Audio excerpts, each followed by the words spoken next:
my whole life, even as a child, all I really thought about, I used to carry dolls around on a pillow, and I wanted to be a mom. What Diane Downs wanted more than anything else was to have children. She got her wish, but her dream turned into a twisted tragedy when she was sentenced to life for shooting her children because her boyfriend didn't like kids. Even today, 5 years later, her former husband would like to see her pay the ultimate price. Executed. That's what I was hoping for. That's what I still feel that they should have done that, you know. We'd all be better off. But it was the children who would pay for what Diane wanted. Diane's the type of woman who I think could cut your throat and then sit down and have lunch next to your body. I wouldn't walk in there and say, this weird person came up out of nowhere and shot us for no reason and just left. I mean, that's not a believable story. I could have, if I had done this, I could have come up with a believable story. It really happened.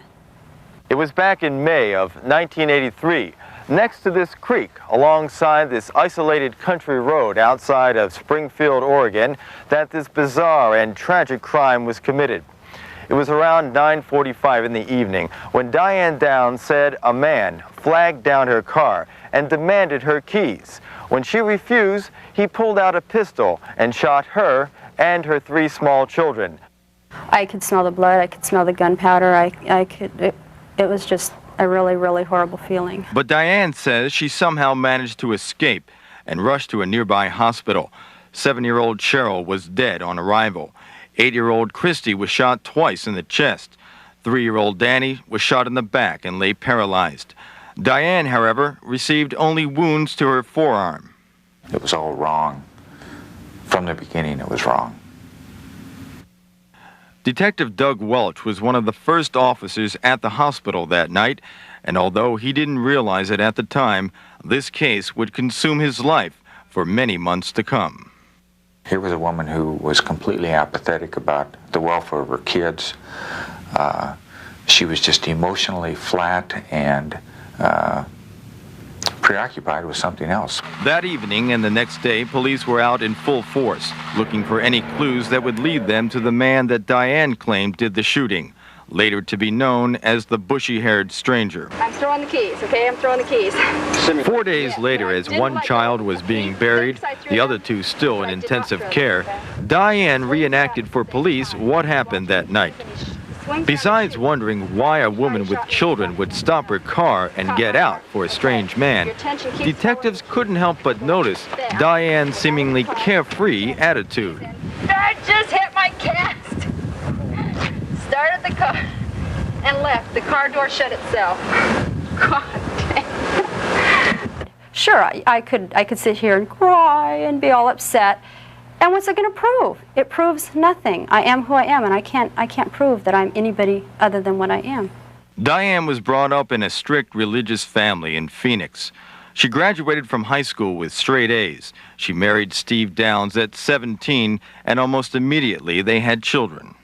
I got pregnant when I wasn't allowed to, and I'm not saying he forbade me to get pregnant, but I didn't consult him.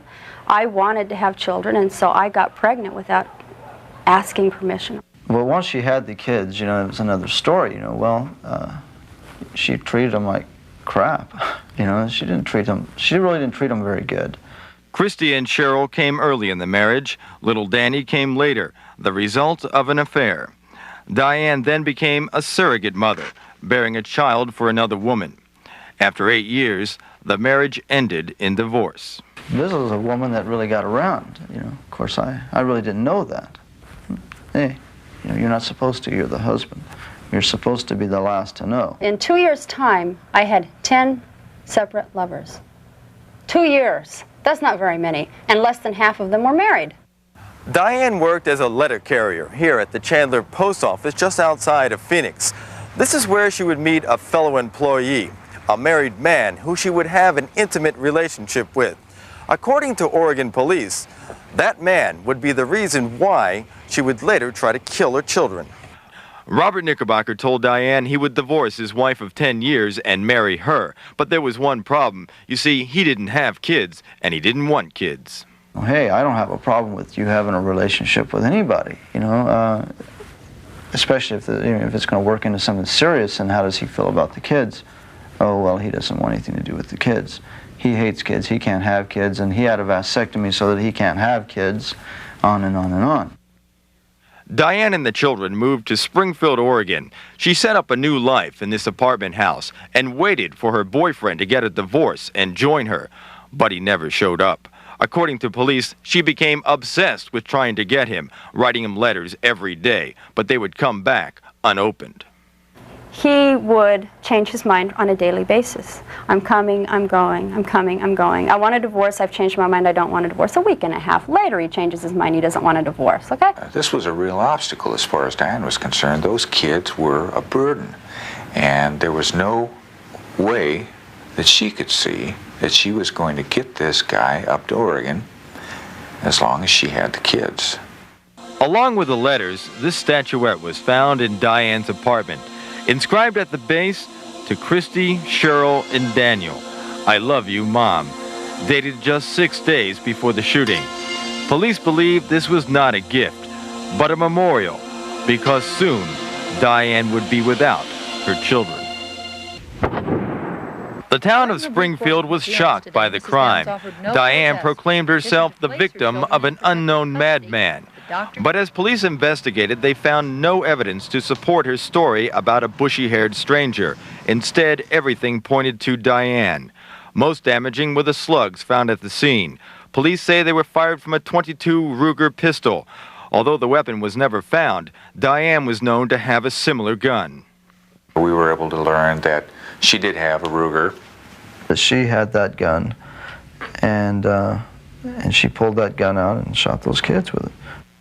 Police were unable to crack Diane's story about a crazed killer who only demanded her car keys and said nothing more before shooting her children. But during a tape-recorded police interrogation, she slipped, changed the story, and said that the man had called her by name and threatened to kill her if she talked. This individual talked to you, referred to you by name, and also referred to your tattoo. Right. As close as you can remember, what did he tell you? If you say anything about what happened here, that they'd come back and kill me. It wasn't an intentional lie, though. I didn't sit. But you just changed sit your there. story. Oh yeah, yeah. I agree. I mean, you know, you've heard it. It's obvious. Doesn't that make it seem kind of tough to believe what you're saying? If you change your story 2 months after the shooting? I'm sorry. I mean, I'm not saying that you have to believe me. I'm not saying that anybody has to believe me. But I know within myself, I can sit here with a clear conscience and know that I did not shoot my kids. There was only circumstantial evidence to go on. Police felt they needed more. They had to talk to the 2 surviving children. Danny was too young, and Christy had suffered a stroke as a result of her gunshot wounds and had difficulty speaking. Why wouldn't they arrest me if I did it? If they really had this evidence, I say they didn't have the evidence. Finally, police arrested Diane, and incredibly, she was pregnant once again. Throughout the trial, the public would see Diane being led to the courthouse in a maternity gown and handcuffs. The trial was held here at the Lane County Courthouse in Eugene. And although the prosecution felt they had a strong case, they were still concerned about their only eyewitness.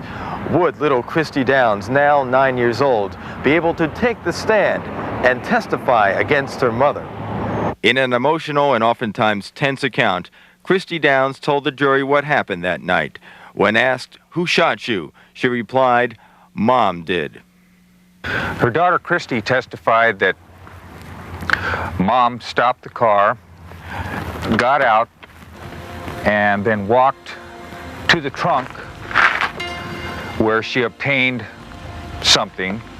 We feel it was a murder weapon, and then walked back where she reached inside and shot the kids. After that, we think that Diane then shot herself. A jury found Diane Downs guilty of murder and attempted murder and sentenced her to life in prison, where she would later have her baby and give it up for adoption. But after serving only 3 years in prison, she escaped by scaling over a barbed wire fence. Diane was now on the run and a threat once again, but she says she was looking for the bushy-haired stranger. I wanted revenge at that time. I wanted to do some really obscene things to his body. But instead, 11 days later, she was apprehended, hiding in a nearby house with a former cellmate's husband. Diane Downs is now held in a maximum security prison in New Jersey, where she's working on her latest appeal. Why are you here? I don't know. I don't know.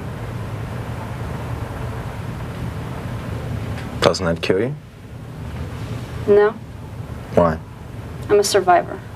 She's destroyed so many people, and I think without one shred of regret. I don't think there's any regret in her body. That I don't think she's ever come to grips, with what's happened. I mean, the gravity of what's happened. The kids especially. She destroyed them. 3 perfectly innocent young children. Destroyed them.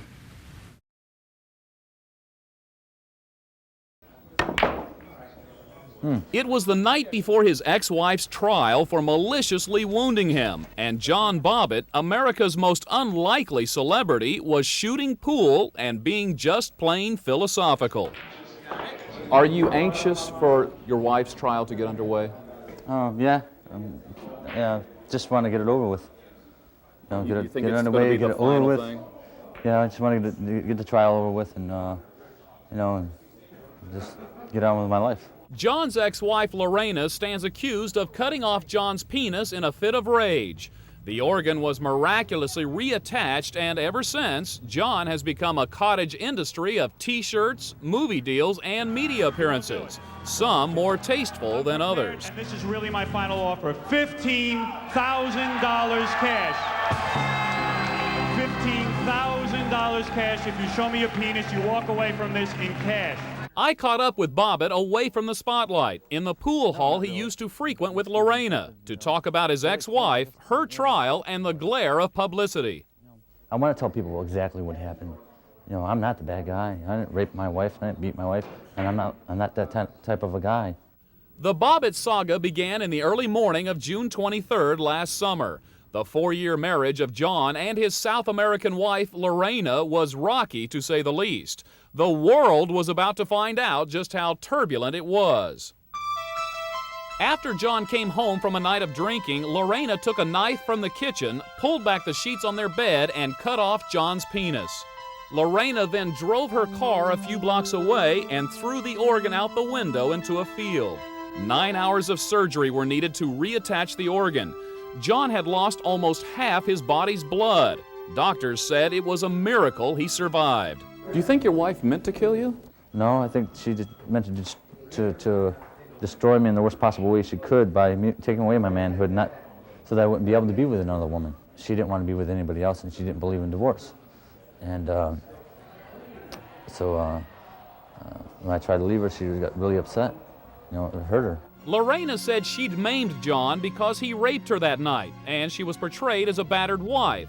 However, Lorena's image as the timid housewife was dashed by her seductive pose in Vanity Fair. John's image, too, was getting a makeover. He was being groomed for a big media payday. At first, it was kind of one-sided because she had gotten her story out while I was in recovery, in the hospital. So there's not much I could do until I had really gotten out, and my defense team didn't want me to say anything anyways until my trial was over. Last November 10th, John was acquitted of sexually assaulting Lorena. I'm thankful for the jury. They believed me, and I just want to get on with my life, and because I got a lot of healing to do and start my life over again. John Bobbitt became a commodity, embarking on a cross-country tour like some kind of rock star, signing autographs and T-shirts with his new motto, "Love hurts." Are you concerned that people might laugh at you now? Does that concern you? No, not really. All that's just an opportunity to get my side of the story out and explain. People have questions and they want to know, and then I haven't really met any hostility from anyone. Just a lot of sympathy. This past New Year's Eve, Bobbitt appeared on radio man Howard Stern's pay-per-view special. I was flattered with them coming up with the idea of about raising money to help me to take care of all my medical and legal expenses. And, I was like, wow, Viewers of the special phoned in $190,000 worth of donations. John needs the money to pay off his staggering medical and legal bills, hundreds of thousands of dollars. This week, though, John's thinking about Lorena's trial. Amazingly, he forgives Lorena for what happened, but still wants her to face justice. Do you want to see your wife go to prison?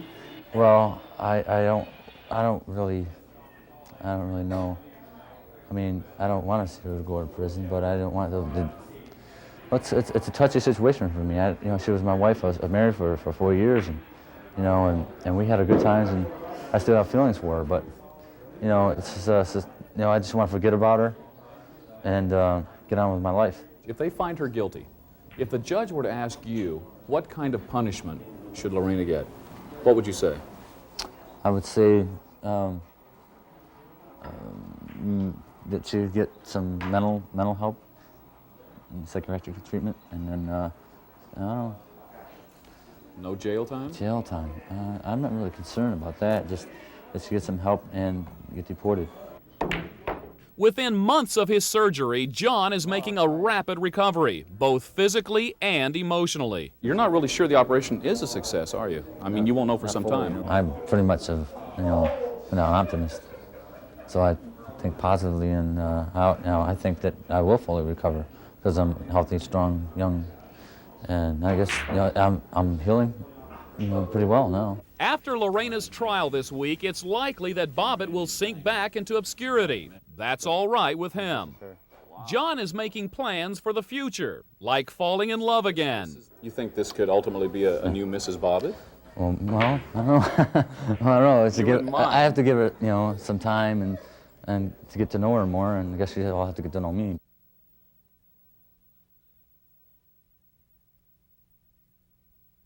The music world is numb today, stunned by the violent death of gangster rapper Notorious B.I.G.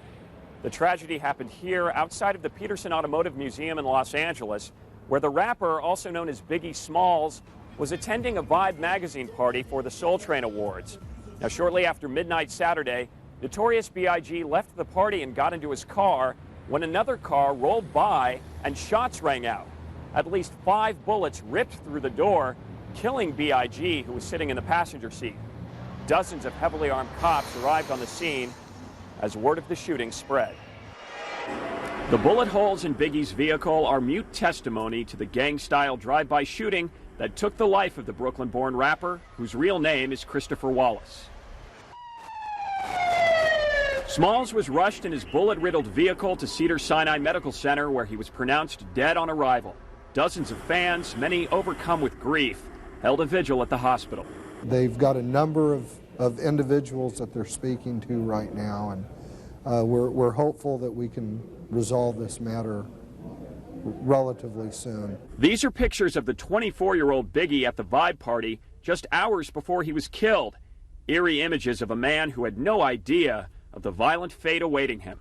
Biggie Smalls was larger than life. The robust rapper was 6'3", almost 300 pounds. He was loud and boastful, known for talking trash.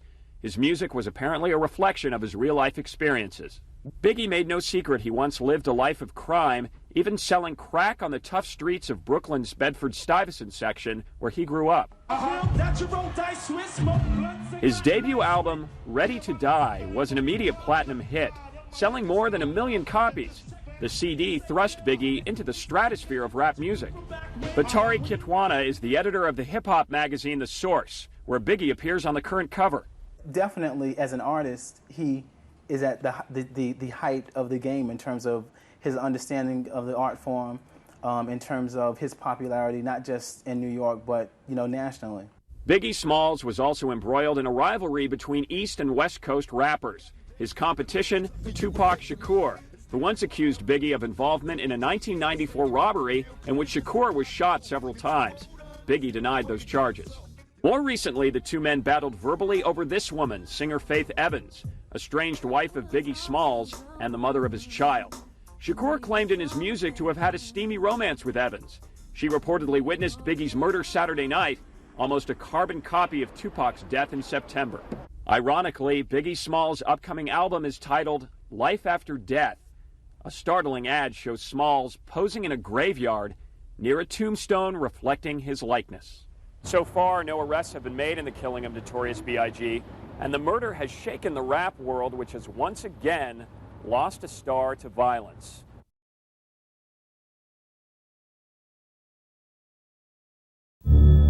The horror began in June 1984. Los Angeles was under siege. Death waited in the dark at the hands of a man they called the Night Stalker.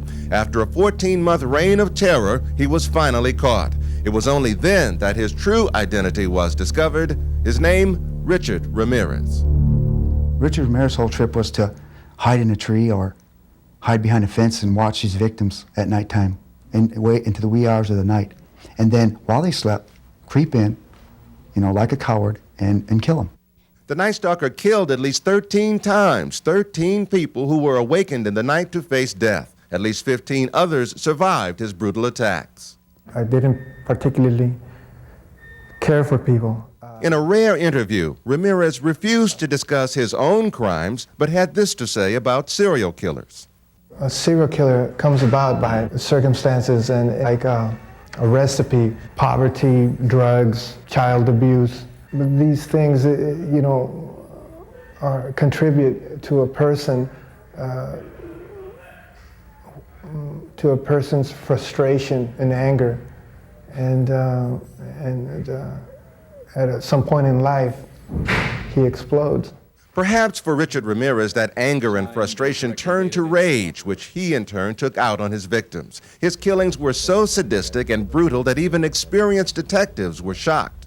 Well, he took a woman in her 60s and stomped her to death with his foot, leaving an imprint of a shoe on the side of her face. From that to just executing somebody upon walking into a room after he entered a house. He strangled, he used a ligature, he used a tire iron on a young girl, beat her, left her for dead. Will your anger subside if you had to wipe up your mother's blood? I couldn't finish it. I had to leave my brother to finish that chore. Why on earth would you have hurt those people? Why did you kill those people? No comments, no comments. I cannot answer that at this time. What was Richard's motive? To kill. That's it? To kill. It's as simple as that. Richard Ramirez was raised in El Paso, Texas, the youngest of 5 children born to hardworking, strict parents. Eddie Milam was Richard's best friend back then and remembers when he began to change into a troublemaker. I did start seeing something going wrong with Ricky Ramirez. I think what really messed him up was the acid. He would do a lot of acid. The stealing, I noticed the stealing and then started as a peeping Tom and things like that. Ramirez's passion for burglary earned him the nicknames of Ricky the Thief and Fingers. But Eddie knew Ramirez had other serious problems when he was fired from a local hotel. He said he was fired, he was dismissed due to the cause that he had tried to molest 2 little kids that were going up the elevator. By 18, Ramirez was a high school dropout, drifting around California. He stayed in Skid Row hotels, never seemed to work, but always had the money to buy cocaine. Friends say the Richard Ramirez they knew didn't date and wasn't the type to commit such heinous crimes. But convicted murderer Martin Kipp, who befriended Ramirez in prison, says he heard another side of the Night Stalker. Richard told me he needed to associate gruesome violence with sex in order to be completely satisfied. He also told me that he had to violently fantasize about his victims before he could go away sexually gratified. They are desires, whereas if I didn't give in to them, I would be crushed by them. I believe in the evil in human nature. This is a wicked world, and in a wicked world, wicked people are born. I'm not going to blame society, my race, or people, or anything. It is up to the individual like myself to keep on knocking on whatever door they want to get into. Because the victims and the methods of killing were so diverse, many experts felt there was no one Night Stalker. Detectives Carrillo and Salerno disagreed and finally broke the case by matching shoe prints. The subsequent trial turned into one of America's most notorious courtroom dramas, punctuated by continual outbursts from Ramirez. In that trial, Ramirez's fascination with Satanism emerged. As far as Satan is concerned, I believe in a malevolent being. His description eludes me, but I have felt powers that are evil. After an 8-month trial, Ramirez was convicted of all 13 murders and given multiple death sentences. I don't care about myself, really. I don't care about what happens to me. I never did, really.